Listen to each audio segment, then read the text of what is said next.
Ma réflexion de ce matin se porte sur le danger des habitudes. S'il y a un domaine dans lequel cette crise est venue nous bousculer, c'est bel et bien dans celui de nos habitudes. L'habitude d'aller en cours, l'habitude d'aller au travail, l'habitude de se rendre à l'église, l'habitude de rejoindre des amis pour partager un repas, pour faire du sport, l'habitude de faire du shopping, bref, tant de domaines dans lesquels les habitudes, nos habitudes ont été mises à mal. Mais après tout, est-ce bien grave tout cela? Certes, il y a des habitudes qui sont structurantes, donc utiles, nécessaires pour mon équilibre, nécessaires pour mon fonctionnement. Mais je pense qu'on est tous d'accord pour dire qu'il y a aussi des habitudes qui sont nuisibles, pour ne pas dire, je vais dire le mot, mortelles. Il n'y a rien de plus terrible que la routine. Quelqu'un a dit ceci: si vous pensez que l'aventure est dangereuse, essayez la routine, elle est mortelle.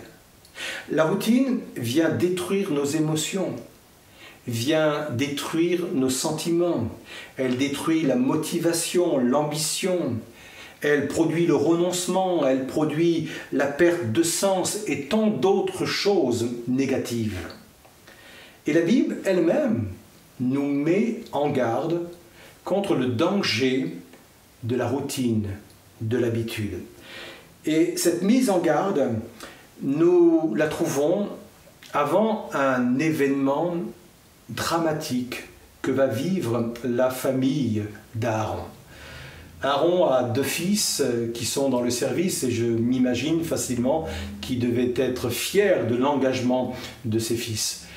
Mais un drame va se produire. Alors que les 2 sont en train de servir dans le tabernacle, ils vont littéralement mourir en même temps. On imagine facilement la tristesse, on imagine le tsunami intérieur qui a pu se produire dans le cœur d'Aaron.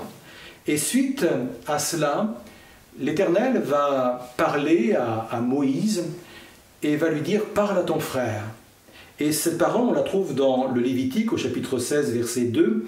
Il dit ceci: « Parle à ton frère Aaron, afin qu'il n'entre pas en tout temps dans le sanctuaire, au-dedans du voile, devant le propitiatoire qui est sur l'arche, de peur qu'il ne meure. » Tout est là, tout est dit.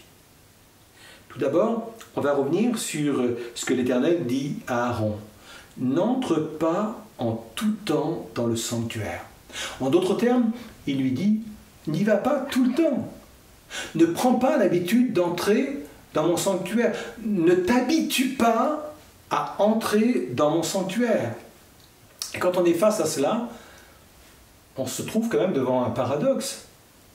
Dieu lui-même qui dit à ses serviteurs: « Ne vous habituez pas à venir tout le temps me voir. Ne vous habituez pas à entrer dans le sanctuaire. » Si Dieu donne cet avertissement, c'est parce qu'il en connaît le danger. Il va le dire encore une fois à Moïse pour Aaron, de peur qu'il ne meure. Et au travers de ce passage, Dieu est en train de dire d'une façon criante: attention à vos habitudes, attention à vos routines, parce qu'elles deviennent ou elles vont devenir mortelles.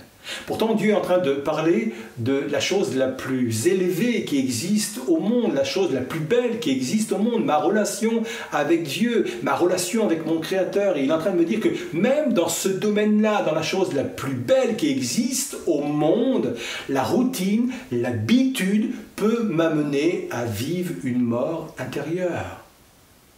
Et c'est important de réaliser cela. Si c'est vrai pour la chose la plus élevée qui est ma relation avec Dieu, ça l'est également pour les choses inférieures. Ce danger guette ma vie de couple. Ce danger guette ma vie de famille. Ce danger guette ma vie professionnelle. Ce danger guette mon ministère, mon appel, mon engagement.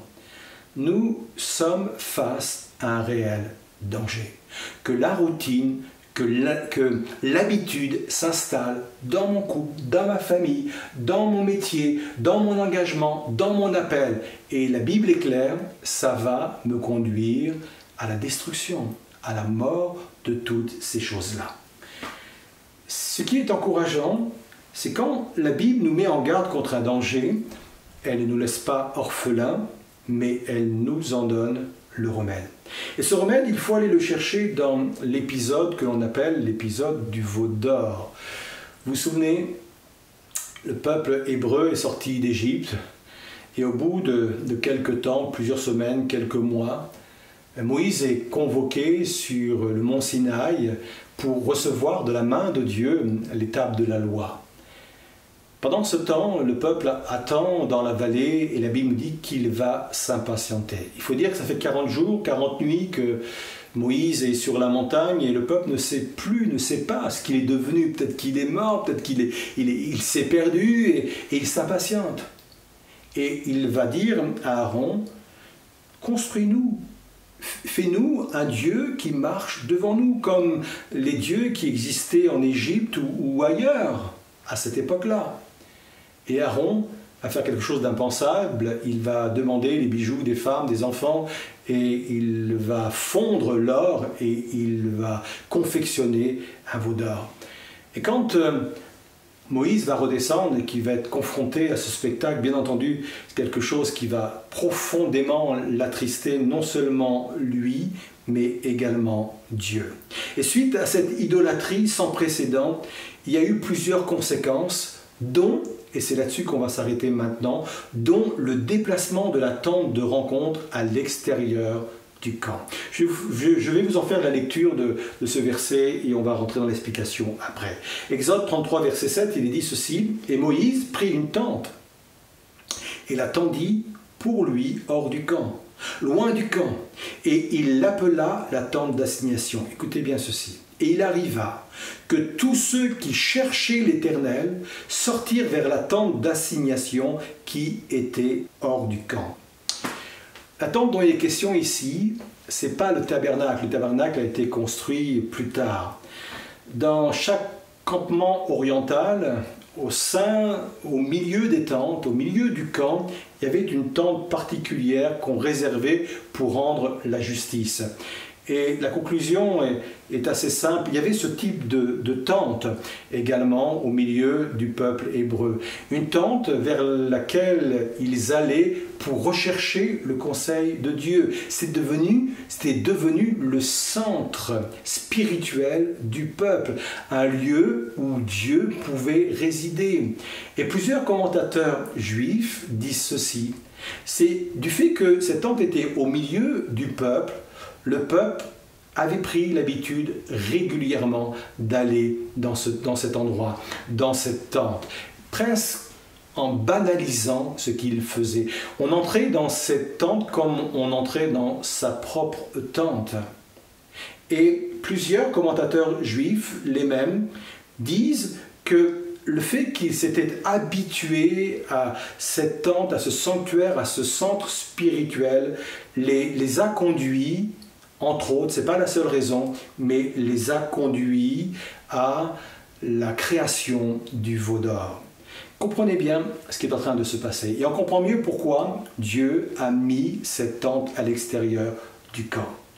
Dieu est en train de leur dire, dorénavant, si vous voulez rencontrer Dieu, il faudra sortir du camp et aller le chercher. Il faudra faire des efforts, il faudra parcourir une certaine distance. La Bible dit que cette tente a été mise loin du camp et il fallait surtout chercher l'Éternel. Et là, on a la réponse du pourquoi de nos routines.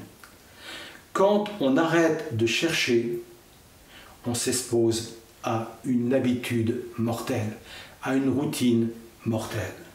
Quand on prend notre relation avec Dieu comme acquise, comme quelque chose qui tourne normalement, on est en danger. Quand on arrête d'être porté par ce désir de le connaître davantage, de connaître davantage sa volonté, on est en danger. Quand on ne cherche plus à plaire à Dieu, à s'améliorer pour lui, on est en danger. Et là, on touche vraiment quelque chose de très important. Quand on arrête de chercher, on tombe dans l'habitude, on tombe dans la routine. C'est vrai pour nos couples. Il faut sans cesse dans nos couples chercher l'autre. Et quand je dis chercher l'autre, ce n'est pas chercher les histoires, vous m'avez bien compris, mais chercher toujours à rendre mon épouse, pour ce qui me concerne, plus heureuse. Et si j'arrête de faire cela, je suis en danger. Quand je ne cherche plus à faire constamment un travail sur moi en m'améliorant, mon couple est en danger. Parfois, j'ai des personnes qui me disent, vous savez, vivre 10 ans avec la même personne, c'est extrêmement difficile. Alors que dire, si vous êtes marié depuis 20 ans, 30 ans, 40 ans, ne comptez pas qu'on va quand même vous décerner une médaille. Mais je rejoins cette idée-là de vivre avec la même personne pendant 10 ans, c'est difficile. Mais vivre avec une personne qui chaque jour s'améliore et devient une personne nouvelle parce qu'elle continue toujours à chercher, à s'améliorer, à plaire à l'autre, alors là, c'est pas difficile. Et dans ces cas-là, on peut vivre, oui, 20 ans, 30 ans, 40 ans, avec la même personne, entre guillemets, parce que ce n'est pas la même personne du début, elle n'a cessé d'évoluer, parce qu'elle était toujours dans cette dynamique de chercher à s'améliorer. Et ça, c'est vrai également pour nos enfants, ça c'est vrai également pour notre travail, ça c'est vrai vraiment dans tous les domaines de nos vies. On a vraiment une clé si on veut mettre fin à la routine, mettre fin à l'habitude. Il faut sans cesse chercher. C'est vrai pour nos églises.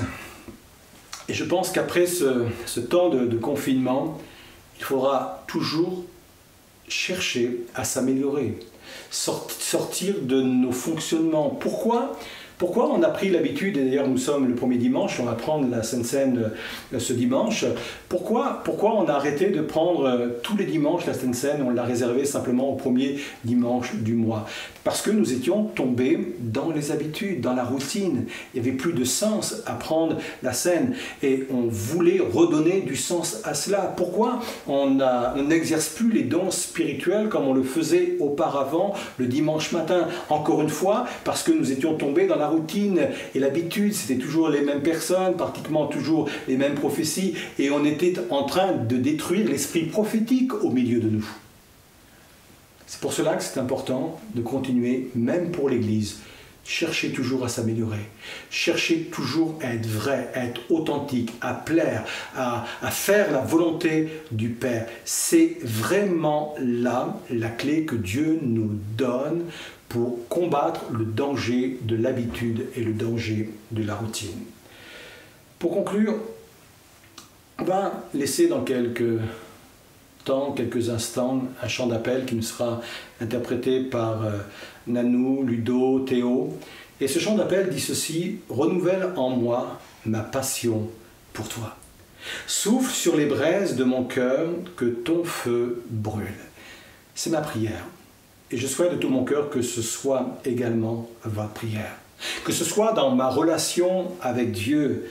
Viens renouveler en moi ma passion pour toi. Pardonne-moi si j'ai cessé de continuer à te chercher et te rechercher continuellement. Pardonne-moi si je me suis habitué à venir dans ta présence, à lire la Bible, à faire le ministère. Pardonne-moi pour tout cela. Mais Seigneur, viens renouveler en moi ma passion pour toi. Et ce chant, il s'accorde aussi pour mon couple. Viens renouveler en moi ma passion pour mon conjoint. Pardonne-moi si j'ai pris ma relation avec mon épouse comme une relation acquise, il n'y avait plus rien à faire, plus rien à découvrir, à gagner, à aller chercher. Pardonne-moi, Seigneur. Je veux que tu renouvelles en moi cette passion pour mon épouse, cette passion pour mes enfants, cette passion pour mon travail, cette passion pour mon appel, pour mon ministère. Seigneur, viens souffler sur les braises de ma vie, sur les braises de mon cœur, pour que toutes ces choses brûlent encore. Je compte et nous comptons vraiment sur la grâce du Seigneur et c'est lui qui va faire cette œuvre. Je vous appelle vraiment à un moment de recueillement et ensuite nous écouterons ce chant d'appel. Seigneur, je te prie pour moi-même, pardonne mes habitudes que j'ai laissées installer ces routines que j'ai laissées s'installer dans mon cœur, concernant ma relation à toi, concernant ma relation à mon couple, à ma famille, à mon ministère. Je veux continuer, Seigneur, à rechercher plus que jamais les choses qui te concernent. Je veux que tu viennes renouveler en moi cette passion pour toi et pour les autres. Je veux que tu viennes souffler sur les braises de mon cœur. Tu n'éteins pas, et c'est ta parole qui le dit, tu le dis toi-même, tu n'éteins pas le lumignon qui fume encore, mais tu viens le renouveler. Alors oui, Seigneur, viens faire cette œuvre dans nos vies et dans nos cœurs. Merci mon Dieu. Amen.